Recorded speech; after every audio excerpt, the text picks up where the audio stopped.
Good afternoon, and thanks for tuning in to Bite-Sized Book Reviews, where my sister Elena and I will be sharing different books with you as we read them. So the book I'm going to be talking about today is called We All Fall Down by Rose Szabo. So this story takes place mostly in a magical city. I'm not really sure if it's supposed to be in an alternate universe or not, since I guess some of the characters start off in some places in America, but it talks about this city that you can sometimes get to if you go to a bus stop and take a really special bus at midnight.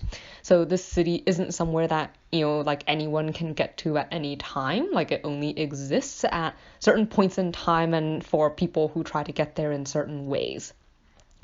This city has magic, but also has sort of a certain level of technology. So they do have things like cars and like medical equipment, pagers, and stuff like that.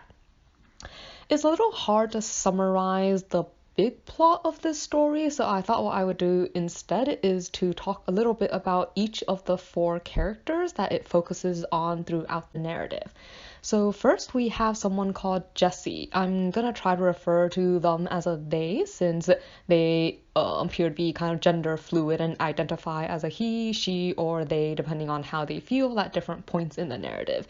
So they start out as a boy at the beginning of the story, who's setting out to search for a friend from a long time ago. So basically, when they were young, this friend moved away, but the last contact they had was a postcard that he sent them from where he moved to, and the postcard has a picture of somewhere in this magical city, and the friend said basically that when he grew up he would go there to wait for them.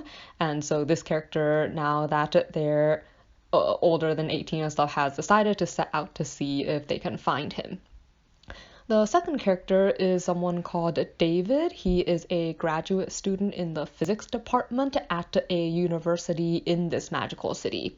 So he studies a specific type of radiation which can only be found on this island. So he's not actually, well, technically, he comes from outside of the city as well, but he came here because what he studies can only be found here. And what he's actually studying is magic. It's just that he doesn't actually know that yet.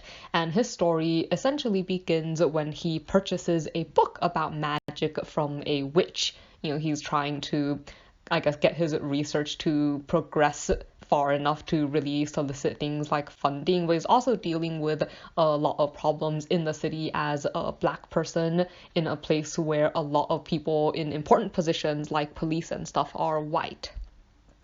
Third, we have a woman called Jack, who is working as an enforcer at a nightclub where they employ a lot of like quote-unquote monsters. So there's a certain segment of the population in this city that have really unusual features, for instance like tusks or hair, or the person who runs the establishment is someone who was turned into a dog, so a lot of his children have certain more bestial features. But anyways, she kind of has a bit more involvement in the criminal side of things, and her part in this story begins when she finds the body of a dead policeman on the riverbank, and she begins to investigate what happened to this policeman in order to try to diffuse a lot of the rising tension between the quote-unquote monsters and the local police force, because a lot of people, like the first people they blame when things go wrong, are those that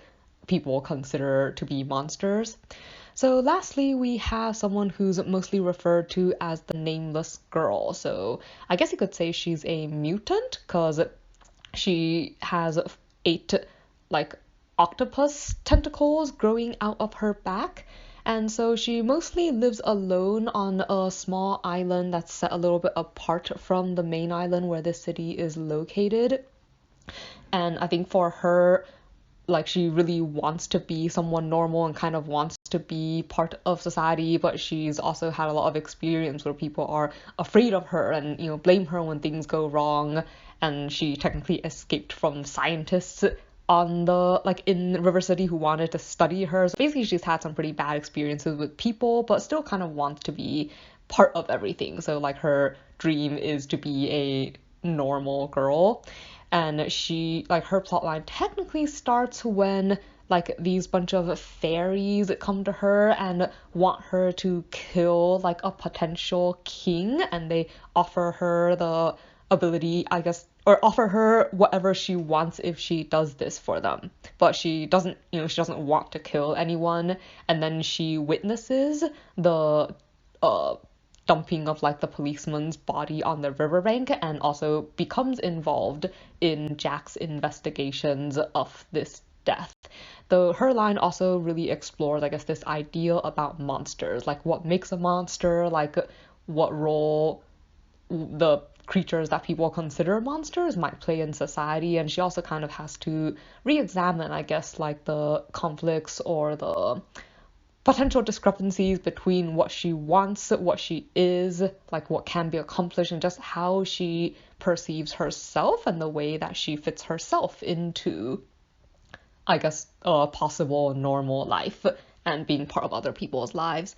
So yeah, the big story of the book is kind of around this idea where in this city, magic is tied to a few key roles in a story that plays over and over again. So you have the potential king who is supposed to sort of like rule the city and is someone who does a lot of really amazing magical things. You have the maiden, who is the embodiment of magic and who, like, together with the king, is sort of what brings magic into the city in the first place. And then you have the monster, who the king is supposed to slay in order to save the city. And this story always begins with a particular holiday called Carnival, and this entire book, it follows these characters' lives leading up to the carnival and how they fit into this never-ending cycle with the hero, the maiden, and the monster.